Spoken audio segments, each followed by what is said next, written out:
1990களில் பள்ளிக்கூடம். எங்கள் ஊர் கோயம்புத்தூர். அந்த காலகட்டங்களில் பள்ளி சேர்றதுக்கு தேவையான தகுதி வலது கையால் இடது காதை தொடணும். அந்த கைக்கு அந்த காதை எட்டினா தான் ஸ்கூலில் சேர்த்துக்குவாங்க. இல்லைன்னா எங்கள் ஸ்கூல் ஹெட்மாஸ்டர் ஐயா போயிட்டு அடுத்த வருஷம் வந்திருக்கண்ணு, ஒன்றும் பிரச்சனை இல்லை அப்படின்னு சொல்லி அனுப்பிச்சிடுவார்.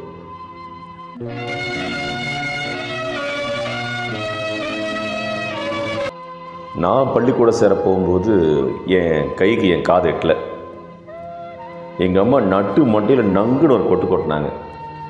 ஆட்டோமேட்டிக்காக கை காதை தொட்டுச்சு. அன்னைக்கு ஸ்கூல் அட்மிஷன்.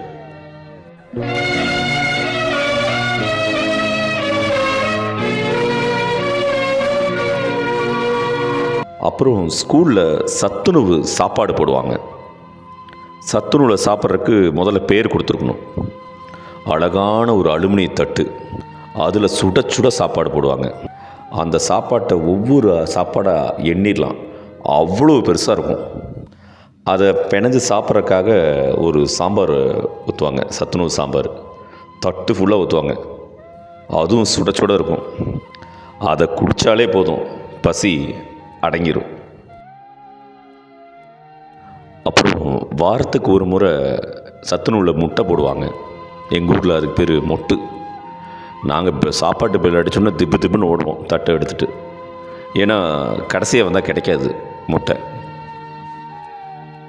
நிறைய பேர் ஸ்கூலுக்கு வந்ததே இந்த சாப்பாடை சாப்பிட்றது தான். அதில் நானும் ஒருத்தன். பசி ருசி அறியாதுன்னு சொல்லுவாங்க. பசியாம இருக்கும் போதே ருசியா இருக்கு. இந்த பசி சாப்பிட்டா உண்மையிலே சொல்றேன், உன் கை பக்குவத்தை சாப்பிடும் போது எனக்கு எங்க ஆத்தா ஞாபகம் வருது. பசினா என்னென்னு இந்த மதிய உணவை சாப்பிட்றதுக்காக மட்டுமே ஸ்கூலுக்கு வரவங்களுக்கு நல்லா தெரியும். இந்த நேரத்தில் இந்த 4 பேருக்கும் நாம் நன்றி சொல்ல வேண்டி கடமைப்பட்டிருக்கோம்.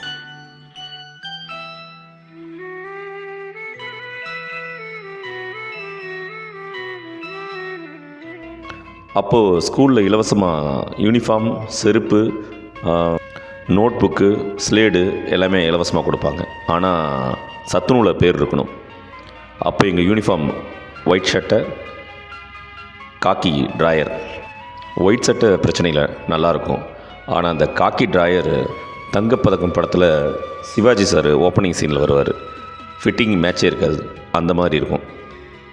நாங்கள் அந்த ட்ராயரை வாங்கி போட்டால் எங்கள் கால் வடக்கு திசையில் இருக்கும், அந்த ட்ராயர் மேற்கு திசையில் இருக்கும். லென்த்து கூட அட்ஜஸ்ட் பண்ணிக்கலாம், இடுப்பு அளவு ரொம்ப சம்மந்தம் இல்லாமல் இருக்கும். அதை சமாளிக்கிறதுக்காக நாங்கள் அதிகமாக யூஸ் பண்ண ஒரு மெட்டீரியல் அருணா கயிறு. பெரும்பாலும் சிகப்பு இல்லைன்னா கருப்பு. அந்த ட்ராயரை பிடிச்சி இழுத்து கட்டி நிறுத்திடுவோம். கபடிலாம் விளையாடும்போது நிறைய டைம் அந்த ட்ராயர் கலந்துருக்கு.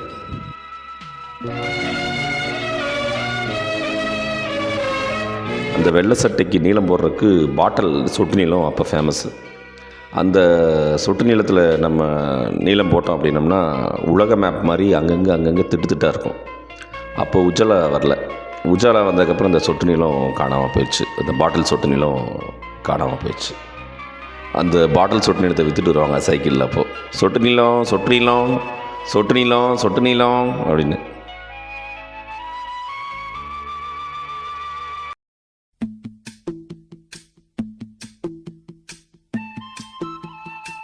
பொண்ணுங்களாம் அப்போ ஸ்கூலுக்கு எப்படி வருவாங்கன்னா, இந்த ரெட்டச்சடை போட்டுக்குவாங்க. இந்த சைடும் பிளாக் கலர் ரிப்பனு. அது ரெண்டையும் ஜாயின் பண்ணுறதுக்கு டிசம்பர் பூன்னு ஒரு பூ இருக்கும். டிசம்பர் பூ, டேலியா பூ, கனகாம்பரம், மல்லிகைப்பூ எல்லாம் வச்சுட்டு வருவாங்க. ஃபுல் அண்ட் ஃபுல் தலை ஃபுல்லாக பூவாக தான் இருக்கும். அப்புறம் பொட்டு, நெத்தியில் சென்டர்லேருந்து மேலே நெத்தி முடிகிற அந்த நெத்தி நேர் வரைக்கும் பொட்டு வச்சுக்குவாங்க. பவுட்ரு ஃபுல்லாக அடித்து கழுத்து நிறையா பவுட்ரு போட்டு ஃபேஸெல்லாம் 1/2 இன்ச்சுக்கு பவுட்ரு இருக்கும். எப்படி அவங்களாம் கிளம்புறதுக்கு காலையில் 1/2 மணி நேரம் ஆகும். நாங்களாம் அப்படி இல்லை, எந்திரிச்சோன்னா 1/4 மணி நேரம், மேக்ஸிமம் 1/4 மணி நேரத்தில் கிளம்பி ஸ்கூலுக்கு வந்துடும்.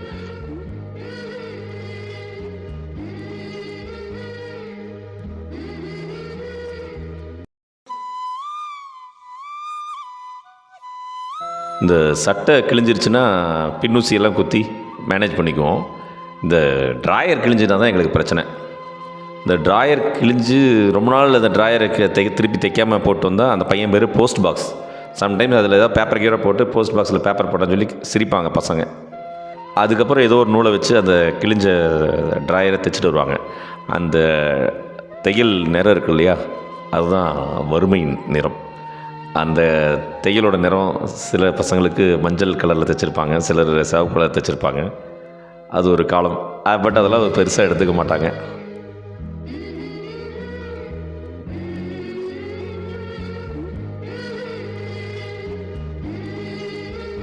அப்புறம் கொஞ்ச நாள் அவங்கவுங்க சட்டை ட்ராயர்லாம் வாங்கி தனியாக தைக்கிறக்க ஆரம்பித்தோம்.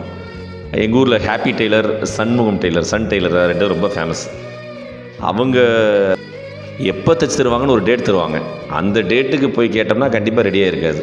அவங்க ஒரு டேட் வச்சுருப்பாங்க. அண்ணா ரெடி ஆச்சுங்களாண்ணா, அண்ணா ரெடி ஆச்சுங்களாண்ணா, வடக்கு வீதிக்கும் கிழக்கு வீதிக்கும் போகும்போதெல்லாம் கேட்டு போவோம். இன்னும் 2 நாள் ரெடியாக இருங்கண்ணே, இன்னும் 2 நாள் ரெடியாக இருங்கண்ணே அப்படின்னு சொல்லிட்டு இருப்பாங்க. ஆனால் லேட்டாக கொடுத்தாலும் அவங்களோட தையல் சூப்பராக இருக்கும். அந்த சட்டையை வாங்கி போடும்போது ஒரு வாசம் வரும் பாருங்களேன், அதுதான் ஒரு வாசம். அதை வாங்கும்போது எங்கள் அம்மாவும் ஒரு மஞ்சள் கொடுப்பாங்க. அந்த மஞ்சளை எடுத்து காலரில் ஒட்டிட்டு அப்புறம் தான் போடணும். தீபாவளிக்கு புது ட்ரெஸ் போடுறத விட இந்த ஸ்கூல் யூனிஃபார்ம் புது ட்ரெஸ் போடுறது ரொம்ப சந்தோஷமாக இருக்கும்.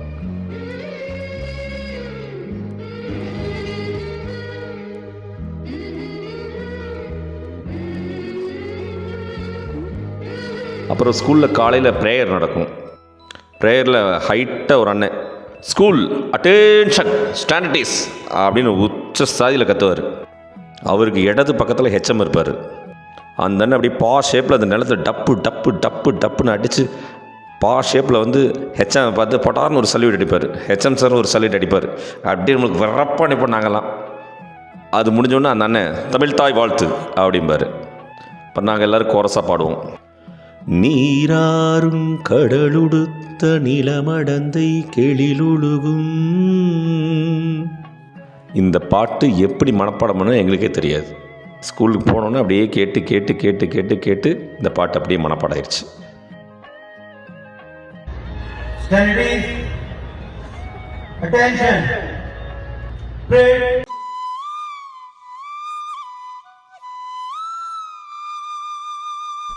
அப்புறம் புதுசாக வாங்கின புக்கு நோட்டு எல்லாத்துக்கும் அட்டை போடணும், காக்கி கலர் அட்டை.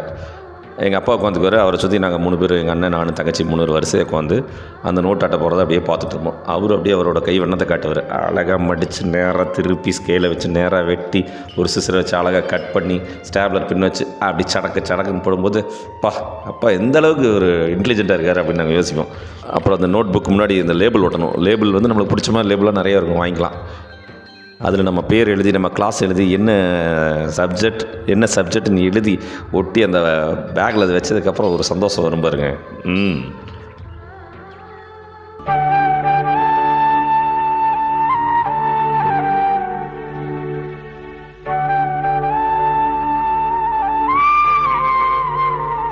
அப்போ எங்களோட ஸ்கூல் பேக் வந்து நரம்பு பேக் தான்.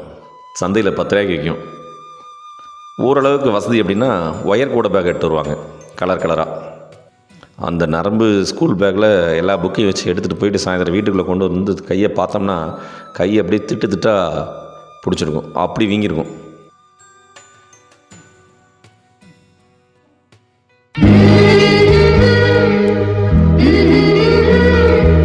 ஞாபகம் வருதே ஞாபகம் வருதே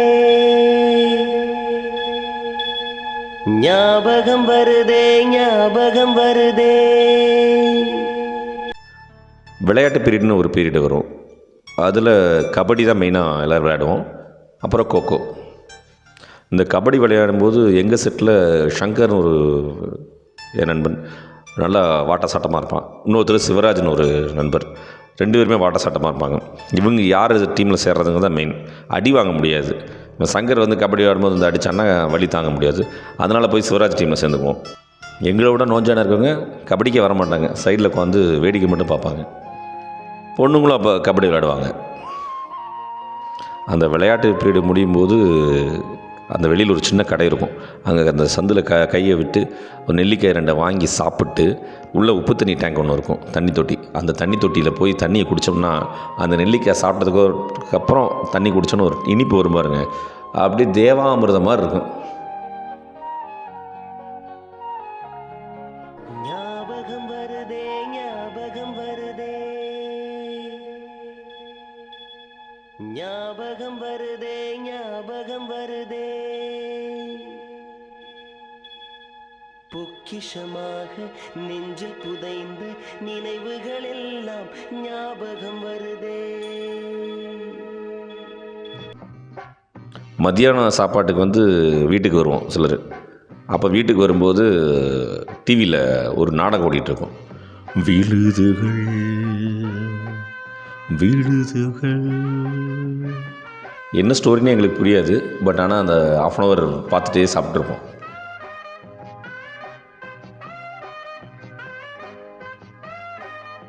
அப்போ எக்ஸாம் டைம்லலாம் படிக்கும்போது கோயிலில் பாட்டு போட்டு விட்ருவாங்க சவுண்டாக. மருதமலை மாமணியே முருகையா, தேவரின் குளங்காக்கும் வேளையா ஐயா, மருதமலை மாமணியே முருகையா அப்படின்னு பாட்டு காலையில் 5 மணிக்கு உச்சசாதியில் போட்டுருவாங்க. சரி, சாயந்தரம் வந்து படிக்கலாம் அப்படின்னா லியோனி அவரோட பட்டிமன்றத்தை போட்டு விட்ருவாங்க. லியோனியோட பட்டிமன்றம் கொஞ்சம் காமெடியாக இருக்கும். அது மைண்ட் வந்து அங்கே போயிடும். என்னமா ஜோக் சொல்கிறாரு அப்படின்னு அந்த ஜோக்கை கேட்டு அடுத்த நாள் கிளாஸில் வந்து சொல்லணும். இப்போ புதுசாக கல்யாணம் ஆனவங்க பாருங்கள், வீட்டில் மனைவி ஒரு பொருள் எடுக்க சொன்னால் எப்படி எடுப்பாங்க, எப்படி எடுக்க சொல்லுவாங்க புருஷனை? ஏங்க ப்ளீஸ் அதை கொஞ்சம் எடுங்க அப்படின்னா கல்யாணம் ஆகி இப்போ தான் 2 மாதம் ஆயிருக்குன்னு அர்த்தம். அதான் அதை கொஞ்சம் எடுங்க தான் ப்ளீஸ் தான் அப்படின்னா கல்யாணம் ஆகி இன்னும் ஒரு 6 மாதம் 7 மாதம் ஓடிட்டுருக்கு. கல்யாணம் ஆகி ஒரு 2 வருஷம் கழிச்சு எப்படி எடுக்க சொல்லுவாங்க? எல்லாம் கண்டுபிடிச்சிட்டாங்க. 2 வருஷம் கழிச்சு அதை எடுங்க. கல்யாணம் ஆகி 2 வருஷம் ஆச்சுன்னா கல்யாணம் ஆகி 5 வருஷம் ஆச்சுன்னா அதை எடியா. சும்மா எத்தனை தடவை சொல்றது? இது கல்யாணம் ஆகி 5 வருஷம். கல்யாணம் ஆகி 10 வருஷம் ஆச்சுன்னா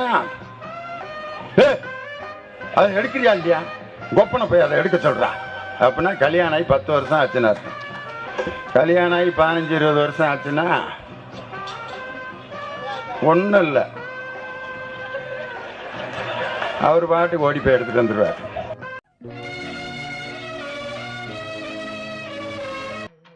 அப்புறம் ஸ்கூலில் வருஷத்துக்கு ஒரு டைம் கல்ச்சரல் ப்ரோக்ராம் நடக்கும்.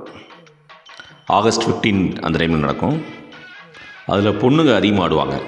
அதிகமாக எல்லோரும் ஆடின ஒரு பாட்டு என்ன பாட்டுன்னா, தோட்டுக்கடை ஓரத்திலே தோடு 1 தோடு 2 தோடு 3 வாங்க சொன்னேன், சிங் சக் சிங் சக் சிங் சக் சிங். இந்த பாட்டு அப்போ ரொம்ப ஃபேமஸ். விஜயலட்சுமி நவநீத கிருஷ்ணன் அவங்க பாடின பாட்டு. இந்த பாட்டு தான் அதிகமாக டான்ஸ் ஆடுவாங்க எல்லோரும். ஃபங்க்ஷன் அப்போ பொண்ணுங்க ஆடும்போது பசங்களை சேர்ந்து அதே ஸ்டெப் போட்டு ஆட ஆரம்பிச்சிடுவோம்.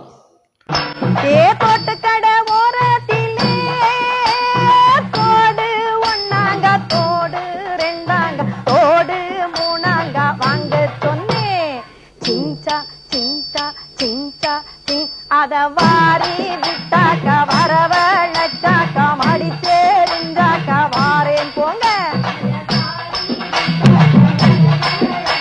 ஞாபகம் வருதே ஞாபகம் வருதே ஞாபகம் வருதே ஞாபகம் வருதே. ஸ்கூலில் எப்போ ஒருக்கா டூர் கூப்பிட்டு போவாங்க. சென்னை அந்த மாதிரி இடத்துக்கு கூப்பிட்டு போவாங்க. அப்போ மெட்ராஸ். அதுக்கு ஒரு ஆளுக்கு 220 ரூபா. அந்த 220 ரூபாயை வீட்டில் கேட்டு அழுது வாங்கிறதுக்குள்ளே பாவம் அப்போது இருந்த பெற்றோர்கள்னால் அந்த அமௌண்ட்டை புரட்ட முடியாது.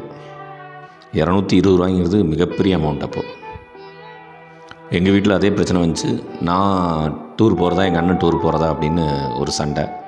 அப்புறம் யாரோ ஒருத்தர் டூர் போகலான்னு சொல்லி அப்பா சொல்லி அவர் ஒரு 220 ரூபா ரெடி பண்ணி கொடுத்து சீட்டு குலுக்கி போட்டு அதில் என் பேர் செலக்ட் ஆச்சு. அப்புறம் எங்கள் அண்ணன் நாளுக்கு எங்கள் அப்பா எங்கள் அண்ணனை சபரிமலை கூப்பிட்டு போகிறேன்னு வாக்கு கொடுத்து எங்கள் அண்ணன் சபரிமலை கூப்பிட்டு போனார். நான் டூர் போகும்போது 3 நாளைக்கு பாக்கு மட்டையில் சாப்பாடு கட்டி கொடுத்துருவாங்க. புளி சாதம், எலுமிச்சம்பழம் சாதம். அப்புறம் சப்பாத்தி. டூர் போகும்போது பஸ்ஸில் பாட்ஷா படம் போட்டிருந்தாங்க. குறை குறை குறைன்னு ஓடிட்டு இருந்துச்சு டெக்கில். அப்போ வந்து தூங்காமல் பார்த்துட்டு இருந்தோம்.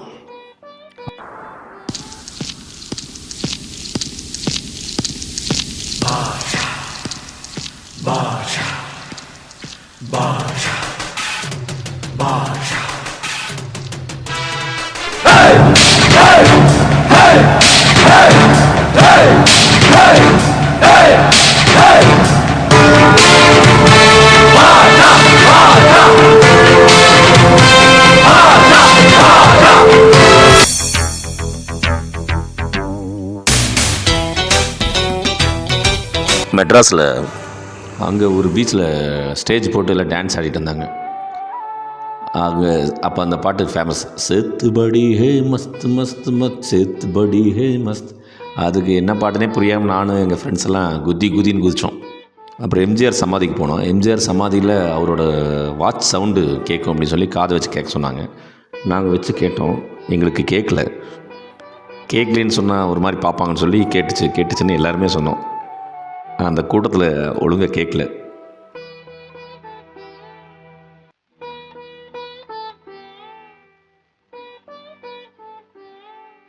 அந்த பூ போட்ட பென்சில் எழுதணும்னா அவ்வளோ அழகாக இருக்கும். பூ போட்ட பென்சில் பின்னாடி ரப்பர் வச்சு வந்துச்சு. அது ஒரு கெத்து எங்களுக்கு. ரப்பர் வச்ச பென்சில் வச்சுருக்கேன்டா நான் அப்படின்னு. அப்புறம் ரப்பரில் டிஃப்ரெண்ட்டாக வந்துச்சு. அது ரவுண்ட் ரப்பரில் ஒன்று இருக்கும், அது இந்த ஒயிட் கலர் ரப்பர். அதெல்லாம் வச்சுருந்தா நம்ம பெரிய ஆள். அப்புறம் பேனாவில் எழுதணும் அப்படின்னாங்க. பேனாவில் எழுதணும்போது பேனாவில் சில வகைகள் இருக்குது. ரெனால்ட்ஸு, ஹீரோ பென்னு இதெல்லாம் வரும். அந்த இங்க் பேனாவில் இங்க் ஊற்றுறதுக்கு மளிகை கடையில் வச்சுருப்பாங்க. போய் 10 பைசா கொடுத்தோம் அப்படின்னம்னா இங்க் ஊற்றி தருவாங்க. அதுக்கு ஒரு ரீஃபில் இருக்கும். இந்த மருந்து ஊற்றுவாங்க இல்லையா குழந்தைகளுக்கு, அந்த மாதிரி ஒரு ரீஃபில் இருக்கும். அதில் வச்சு எடுத்து கொடுத்து ஊற்றி கொடுப்பாங்க. அதுக்கு 10 பைசா வாங்கிக்குவாங்க. ரெனால்ட்ஸ் பேனாவில் எழுதணும்னா எழுதுந்து பின்னாடி தெரியும், அப்படியே ஒரு படிவம் மாதிரி. அதனால் ரெனால்ட்ஸ் பேனா எழுதுனா டீச்சர் அப்போ அடிப்பாங்க. ஹீரோ பேனா, பிரில் பேனா இதெல்லாம் வந்து நம்ம டீச்சருங்க தான் வச்சுருப்பாங்க. நம்மகிட்டலாம் அந்த பேனா இருந்ததுன்னா பெரிய ஆளுக்கும் பெரிய ஆள்.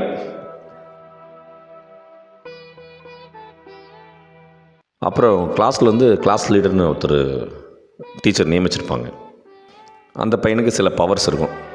என்னென்ன பவர்னால், கொட்டிக்கலாம், யாராவது பேசினா போய் கொட்டலாம், தப்பு பண்ணால் கொட்டலாம். அப்புறம் பேசிகிட்டே இருந்தாங்கன்னா மிக மிக அடங்கவில்லை, மிக அடங்கவில்லை, இதெல்லாம் எழுதுறதுக்கு ரைட்ஸ் இருக்குது. நானும் கிளாஸ் லீடராக இருந்தேன். நம்மளோட மிகப்பெரிய வேலை பொண்ணுங்கிட்டேருந்து பென்சிலை அடித்து வாங்குறது, கொட்டி வாங்குறது. அப்புறம் பசங்கிட்டேருந்து நெல்லிக்காய் இதெல்லாம் வாங்குறது. அப்படி தரலைன்னா மிக அடங்கவில்லை நாங்கள் எழுதிடுவோம்.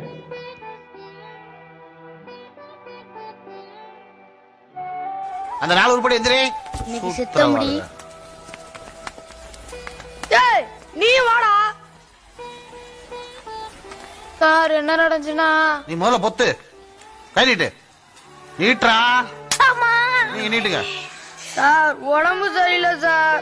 கையை நீட்ரா. சார் கோயிலுக்கு முடி வச்சிருக்கு சார். அதனால அடிக்க கூடாது சார். கை நீட்டு. வாங்க தொற, நீங்க வாங்க.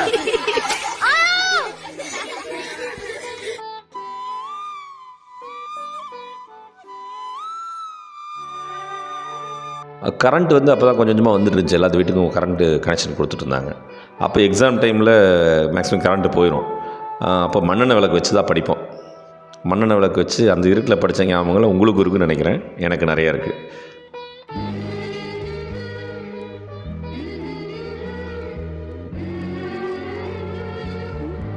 அப்புறம் சாயந்தரம் ஸ்கூல் முடியும் போது ஒரு ப்ரேயர் நடக்கும். அந்த ப்ரேயரில் ஜனகணமன பாடுவாங்க. ஜனகணமன அதிநாயக ஜெயகே பாரத பாக்கிய விதாதா.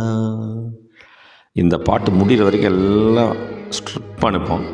பாட்டு முடிஞ்சோன்னு ஒரு ஓட்டம் ஓடுவோம் பாருங்க வீட்டுக்கு.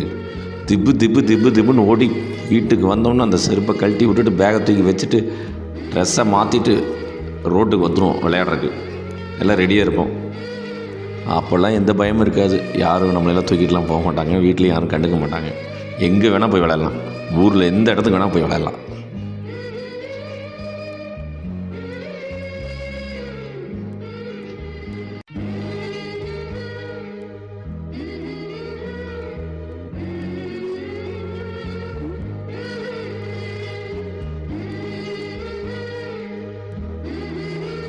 1990களின் பள்ளி நினைவுகள் அதிகம்.